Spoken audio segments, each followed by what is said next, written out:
Now, police in Nairobi are investigating the murder of a businesswoman found dead at her rented apartment in Lumwera Gardens, Kilimani area this morning. Worried of her whereabouts, the brother visited her house to ascertain her safety, only to find her body in a bathtub with the head chopped off. The chilling state in which 20-year-old Rita Waeni was found having been killed is still mind-boggling and unimaginable to many. Her body, which was found decapitated, did not have her head at the scene of the discovery. Another family is mourning the brutal murder of their kin allegedly killed by suspected boyfriend in Lang'ata, Nairobi County. 28-year-old Nelvin Museti becomes the latest female victim to meet her death in yet another troubling homicide incident reported within the county.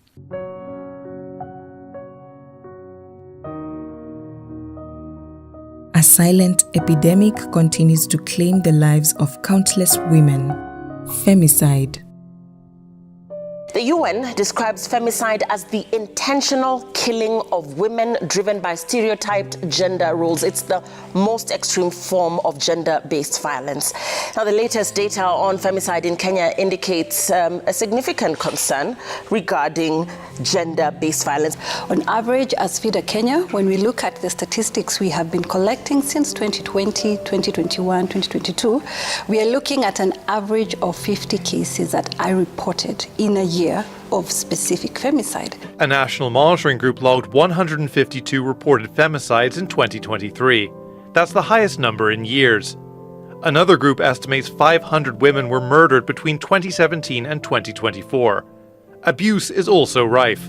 A 2022 survey found 1 in 3 women had experienced physical violence. Behind each statistic is a story of loss, pain, and injustice. Stories that we must not forget. Yet these stories often go untold. Sharon recalls how she almost fell victim to femicide. She is rather shaken as she narrates her ordeal. I was in a relationship with this person who was really abusive, both physically, emotionally, and it was not easy. During this season, I didn't have someone I can talk to because according to our society, marriage, whatever happened in your marriage or in your relationship, you put it to yourself. So I was suffering alone. Plus, I didn't want to see people to see the man I'm having is a bad man, and I wanted people to think that I'm in this perfect relationship. Like, for example, now I have friends, and I am able to talk to those friends and go out. But previously I could not, because when I went out, that was war. I had episodes of depression and thinking I am not loved and anxiety. So many times I would just cry and feel unwanted. A glimpse into these cases highlights the devastating effects of femicide on individuals, families, and communities at large. I had to say this is enough and decided to leave that relationship. You see, people think that as a woman you're the one who provokes a man to be violent, which is not true. And so many people have judged me like I am the cause of why this man has been treating me the way he has been. The changes I would love to see is women supporting their fellow women. So if you're in that relationship and you're getting hurt, please find help, get out of that relationship. And for people out there, other women, please support women, help them to know that they are loved. Let's love each other so that we can be able to survive. Please stop killing us. We are your sisters, we are your daughters, we are your moms. Please. Amidst this darkness, voices rise to challenge what is seemingly becoming the norm. Women rally together to advocate for change, demanding justice and equality for the fallen and survivors.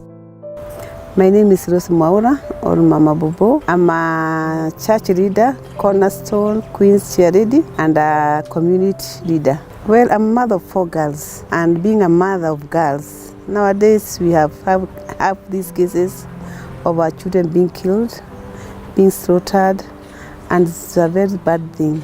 You feel that as a parent you are not okay. You feel the society have rejected our children and there is no justice. When my girls are out, I don't sleep. I keep calling, where are you? If they take a Uber, can I have the number of the Uber? Where have you reached? You know, we are worried.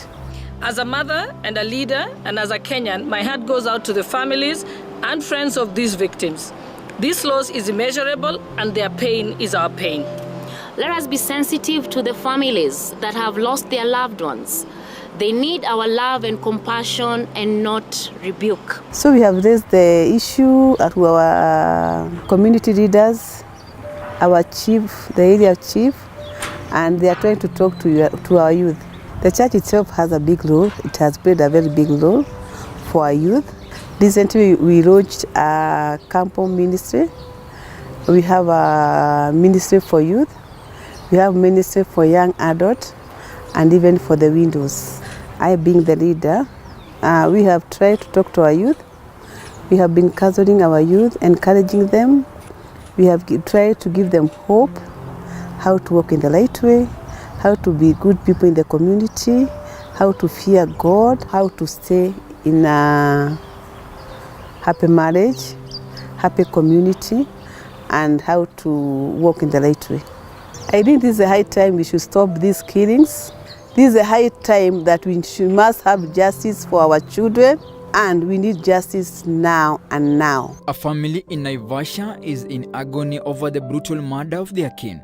The body of 24-year-old Sheila Adhiambo was discovered badly mutilated and dumped inside her house in Karatina, Nyeri County. It was very sad. The blood is all over. Me as a mother, I demand justice, just justice for my daughter. It is not just a woman issue. As part of the society agrees that the practice is rather vile, their male counterparts also acknowledge the collective responsibility in condemning these killings. Generally, femicide is crime against humanity to young females and ladies. In Kenya, in the recent past, we have had an increase in the number of such scenarios, whereby young ladies have been killed, maimed, and all kinds of atrocities have been meant upon their bodies, leading to loss of their lives. And this could be generally contributed by the moral decay amongst ourselves, where people no longer love humanity, and this has led to the rise of crime against humanity, against our laws also. Our societies have gone way beyond the morality we hold as African societies. So it's upon local leaders and religious leaders to shun these instances in Kenya with much vigor. And to the young ladies and females, I would encourage them to ensure anytime you are meeting a new person or whoever you are meeting, ensure you are in a safe environment where your security comes first. My name is Tabitha Wakalira Gilbert. Why I did counseling and psychology is when you study human resource, you know human.